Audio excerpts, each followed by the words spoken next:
Okay, interacting with your pins and figuring out what all the different colors mean and all that wonderful stuff. So I've kind of maximized the color banner here I can give you an explanation of what everything means. So on every plan page, you will have any new or unread comments that you'll see. Once you go in here, you'll see red circles around pins that have any new information that you haven't seen yet.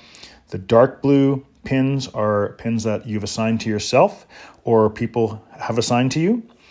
The light blue ones are pins that you're following, so there's no action for you to take on those pins, but you can comment in on those if you'd like. The green ones are the ones that you've assigned out to people, and the orange ones are when you've assigned pins out and you've selected the box to require my approval. This is what you get back when the person has completed the pin and added their required photo or required message. And so from this date, you can approve it or reject it. So let's go into this page here, the basement main, so you can kind of see what these pins look like scattered about here. So here we have the pins. We know that, or you know that you can click them and they get a little bit bigger, and you can swipe this up and you can view the details. You can take action on these pins here by archiving them or reassigning them to other people in your team. When you do reassign them or archive them for that matter, everyone gets notified that needs to be notified who is either attached to that pin. Here when you tap a following pin, you can see down here who's following the pin. You can add other people by simply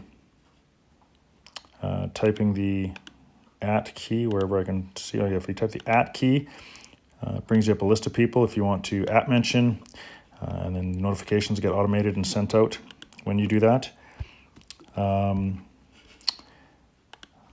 The orange pins, this is one that someone has completed for approval. So you can see here that Don McLean has completed this for approval, and he gives his explanation here of what the problem was. He could have added a photo as well.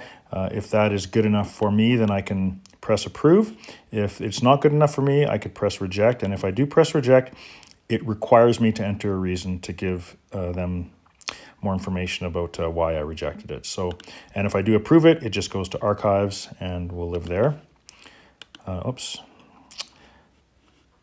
If you want to view the pins in a list view, that's always an option. I'll take you back to your home screen there. So if you wanted to view all of the tasks in your entire project in list form, you press the 3 dots at the top right, and you'll see view all tasks. So that just takes you into a list view of your entire project.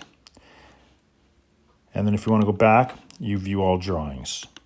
Alternatively, if you're in a specific page and you want to just view that page, again, the 3 dots at the top right. No, sorry, that was my bad. Actually, it's just a swipe up from the bottom. So it's a little more intuitive than that. So when you're zooming in and you want to view everything on your page, it's a swipe up from the bottom, and it displays the list cards of each thing you have. If you want to get rid of it, you just swipe it down and out of the way. Now, while you're in list card view, in iOS, you can just tap and swipe left to take actions on these cards as well. There's no action to take on a following one. But here you see I can reject or approve it. I can reassign or archive it from here.